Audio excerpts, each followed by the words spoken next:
Ya, selamat pagi anak-anak. Salam jumpa lagi dengan Ibu. Hari ini kita memulai pembelajaran Bahasa Indonesia untuk kelas 8. Ibu akan melanjutkan Ibu akan menjelaskan tentang materi minggu lalu tentang minggu lalu Ibu sudah jelaskan pengertian, unsur-unsur, dan sekarang Ibu akan menjelaskan tentang struktur, meringkas berita, dan tanggapan ketika kita meringkas sebuah berita. Nah, anak-anak, minggu lalu sudah Ibu jelaskan apa itu unsur berita. Unsur-unsur berita itu ada, yaitu 5W 1H. Apa?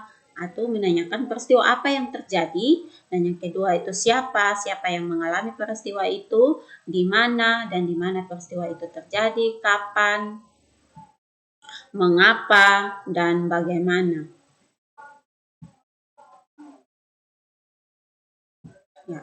Jadi anak-anak perlu ingat baik-baik bahwa keenam pertanyaan atau kata tanya ini merupakan unsur berita, atau keenam berita ini bisa disingkat dengan kata adik Simba. Ingat baik-baik anak-anak bahwa kata adik Simba itu untuk memudahkan anak-anak mengingat kata tanya 6 itu apa, di mana, kapan, siapa, mengapa, dan bagaimana.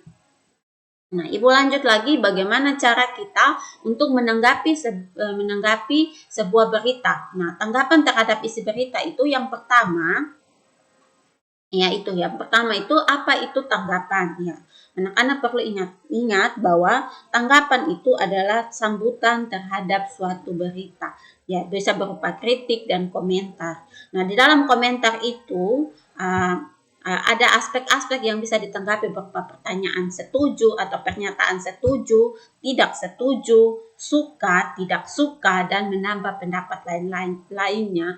Tapi ketika pendapat yang kita kemukakan itu harus disertai dengan alasan yang logis.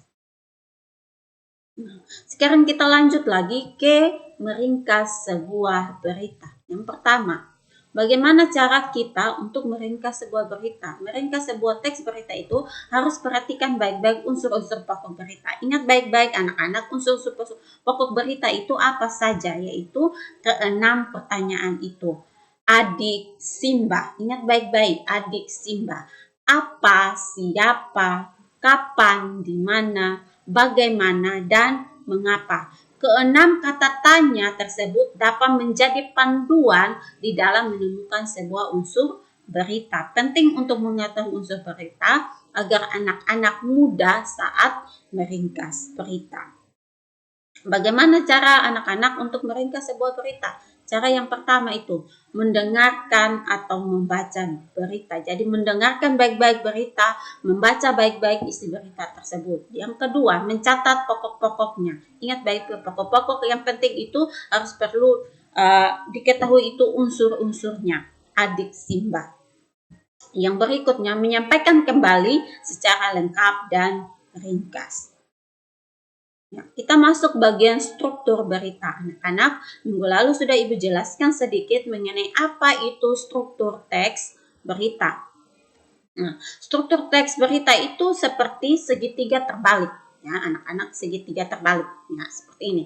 Ya, segitiga terbalik itu yang pertama itu struktur yang pertama itu kepala berita atau lead. Yang kedua itu tubuh berita dan yang ketiga itu ekor berita. Adapun dia penjelasannya, yang pertama itu struktur berita atau penjelasannya. Yang pertama itu kepala berita. Nah, kepala berita ini biasanya berada paling awal pada sebuah teks beritanya. Bagian pembuka teks berita letaknya paling atas atau paling awal. Jadi isi lead ini atau kepala berita ini hanya memuat 5W 1H dalam yang disajikan berupa singkat saja.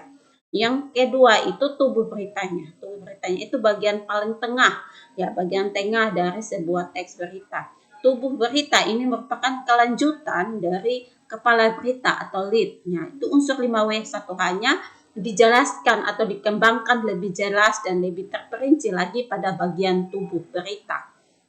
Dan yang ketiga itu adalah ekor berita. Ekor berita ini terletak paling akhir dari sebuah teks berita. Bagian ini memuat kesimpulan berita maupun informasi yang tidak terlalu penting.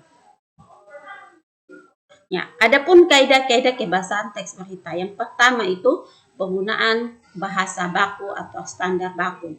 Penjelasannya banyak di situ. Anak-anak perhatikan baik-baik, baca baik-baik penjelasan tentang penggunaan bahasa bersifat standar baku atau bahasa baku. Ingat baik-baik, bahasa baku itu bahasa yang merupakan ragam resmi bahasa Indonesia dan memenuhi pedoman kaidah kebahasaan Indonesia dengan menggunakan Kamus Besar Bahasa Indonesia, ya, KBBI.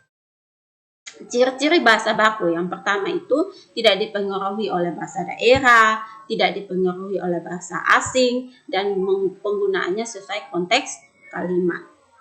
Yang kedua itu penggunaan kalimat langsung bervariasi dan dari kalimat tidak langsung. Apa itu kalimat langsung? Kalimat ciri-cirinya penulisan kalimat diapit oleh tanda petik 2. Ingat baik-baik bahwa kalimat langsung itu ada tanda petik 2. Lalu ada huruf kapital, huruf pertambah dari tanda petik itu. Terus yang ketiga itu tanda koma memisahkan kalimat petikan dengan kalimat yang selanjutnya atau kalimat penyerta.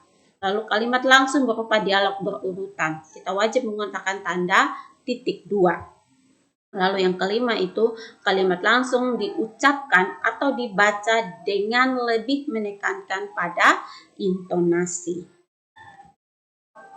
Ya, yang ketiga itu penggunaan konjungsi. Ingat baik-baik anak-anak, apa itu konjungsi? Konjungsi itu adalah kata penghubung. Ya, konjungsi adalah kata penghubung. Konjungsi yang digunakan dalam sebuah teks berita itu adalah konjungsi bahwa. Kata bahwa ini yang berfungsi sebagai penerang kata yang diikutinya. Jadi ingat baik-baik bahwa konjungsi bahwa menyatakan hal yang sudah ada atau sementara terjadi. Nah, yang keempat itu penggunaan kata kerja mental atau kata kerja yang berkaitan dari hasil pemikiran. Apa yang dimaksud dengan kata kerja mental? Contohnya, contoh kata kerja mental atau kata kerja yang terkait. Contohnya memikirkan, membayangkan, berasumsi, berpraduga, berkesimpulan, dan beranalogi. Jadi ada kata-kata itu dinamakan kata kerja mental. Yang kelima itu penggunaan fungsi keterangan waktu dan tempat sebagai konsekuensi dan perlunya kelengkapan suatu berita yang mencakup unsur kapan dan di mana. Jadi bagian kelima itu ada keterangan waktunya di dalam sebuah teks. Yang keenam itu penggunaan konjungsi temporal atau kata sambung, kata penghubung temporal, kata sambung atau kata penghubung temporal ini bertujuan untuk mengurutkan urutan peristiwa dalam sebuah teks berita. Contoh kata sambung.